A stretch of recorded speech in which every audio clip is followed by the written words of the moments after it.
ابراہیم لودھی جو دلی کے اندر تخت میں بیٹھا تھا، اور اس حملے سے، اس واقعے سے، اس اتہاس سے ایک بات واضح ہوتی، میرے ہندوستان کے ہندو بھائیوں، آپ کو جو کہتا ہے، آپ کو جو لوگ کہتے ہیں کہ اس دیش کے اندر جو بابر بادشاہ آئے انہوں نے اسلام کا پرچار بہت زور و شور سے کیا، یہ بھی اتہاس غلط ہے۔ اگر بابر، ظہیر الدین محمد بابر اگر آتے اسلام کے پرچار کے لیے، آلریڈی پہلے سے محمد ابراہیم لودھی دلی پر براجمان ہے، جب وہ مسلم بادشاہ پہلے سے ہیں ہی تو وہ ظہیر الدین محمد بابر کو آنے کی ضرورت کیا تھی؟ ابراہیم لودھی خود کہتے کہ ظہیر الدین محمد بابر کیوں آئے؟ میں تو اسلام کا پرچار کر ہی رہا ہوں، تم ایران دیکھ لو، تم افغانستان دیکھ لو، تم ترکستان دیکھ لو، تم عراق دیکھ لو، تم ملک شام دیکھ لو، لیکن نہیں، پتہ یہ چلا کہ بابر جو آئے تھے، مغل سامراج کے لوگ جو آئے تھے، ان کو دھرم کے پرچار کا کوئی شوق نہیں تھا، بلکہ وہ آئے تھے اپنی کرسی کے لیے، ستہ اور سمپتی کے لیے۔ اور آپ کو معلوم ہونا چاہیے، اسی بابر کا پڑپوتا شاہ جہاں تھا، جس کی کرسی کے پیچھے ایک ہیرا تھا لگا ہوا، پتہ اس ہیرے کا نام کوہ نور تھا۔ دنیا کے اندر اس سے بڑا قیمتی ہیرا آج تک اللہ نے پیدا نہیں کیا۔ اس قیمتی ہیرے کی قیمت کتنی تھی؟ اس ہیرے کی قیمت کتنی تھی؟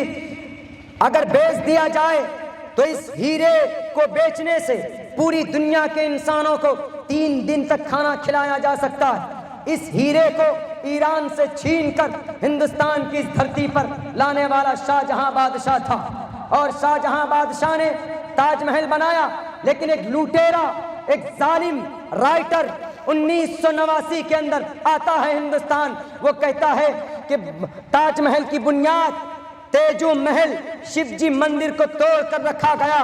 ہم کو کسی نے حیدرآباد سے فون کر کے کہا کہ مولانا عبداللہ، کوئی آپ کا مقرر اتہاس پہ بات نہیں کرتا ہے، لیکن آپ کیوں کرتے ہیں؟ آپ کو کیا ضرورت ہے؟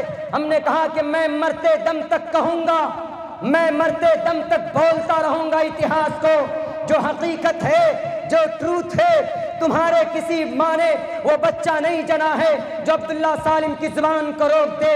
میرے جسم کے اندر خون کا آخری قطرہ رہے گا، میں صحیح اتہاس کو پیش کروں گا۔ اگر کوئی کہتا ہے کہ اب اورنگزیب بادشاہ نے مندر کو توڑا تھا، اس بستی کے سیکولر پسند میرے ہندو بھائیوں، اورنگزیب نے مندر نہیں توڑا تھا۔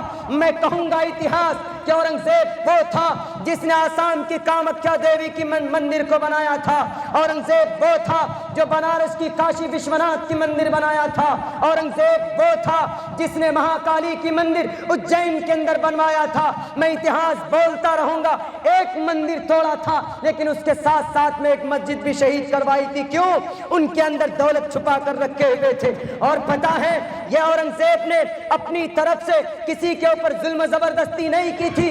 اسلام کا کلمہ پڑھنے پر چھوڑ دو وہ تاریخ تو دور کی بات ہے، ہندوستان کے ابھی ہندوستان کے داتا، ہندوستان کا ودھاتا کون؟ ڈاکٹر بھیم راؤ امبیڈکر 10,000 اپنے مریدین کے ساتھ پہنچتے ہیں گاندھی جی کے دربار میں اور کہتے ہیں کہ I want to convert my religion, I want to change my religion into Islam۔ میں اسلام سے اپنے دھرم کو بدلنا چاہتا ہوں۔ انہوں نے کہا کیوں؟ کہا کہ اس لیے کہ اسلام کے اندر ایک اللہ کی عبادت ہوتی ہے، اسلام کے اندر اپنے نبی کو آخری نبی مانتے ہیں، اپنے نبی کو آخری نبی تسلیم کرتے ہیں۔ محمد کو اس دھرتی کا سب سے بڑا مانو گرو کہا گیا، سب سے بڑا جگت گرو کہا گیا ہے۔ میں اسی ایک اللہ کے شرن میں آنا چاہتا ہوں۔ میرے ہندوستان کے ہندو بھائیوں، ان کٹ گروؤں سے پوچھنا جو بولتا ہے کہ اسلام تلوار کے آدھار پر ہندوستان کے اندر پرچار کیا گیا تھا۔ ڈاکٹر بھیم راؤ امبیڈکر کوئی ڈرپوک نہیں تھے، ڈاکٹر بھیم راؤ امبیڈکر کوئی بزدل نہیں تھے، ڈاکٹر بھیم راؤ امبیڈکر کوئی جاہل نہیں تھے۔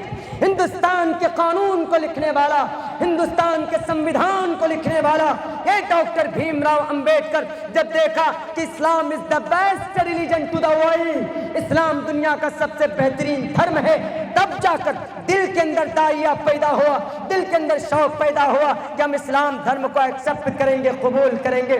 اب اگر کوئی بولتا ہے کہ زبردستی اسلام کا پرچار ہوا ہے تو آپ ان کی زبان پکڑ کر بولیے گا کہ بتا ڈاکٹر بھیم راؤ امبیڈکر کو کس نے مجبور کیا تھا؟ یہ آپ پوچھ سکتے ہیں۔ آپ پوچھ سکتے ہیں اتہاس کو جب تک نہیں بولو گے تو اتہاس کو بدلنے کی پوری کوشش کی جائے گی، تاریخ کے اوپر روشنی نہیں ڈالو گے تو تاریخ کو بدلنے کی کوشش کی جائے گی۔ ہم سے ہماری مسجد یوں ہی نہیں چھن رہی ہے، ہم سے ہمارے مدارس یوں ہی نہیں ہمارے مدارس پر تالے ڈل رہے ہیں۔ ہم مسلمانوں کی منافقت ہے میرے بھائیوں۔ وقت بڑا لمبا نہیں ہے، مختصر وقت ہے، میری آواز بھی بیٹھی ہوئی، لیکن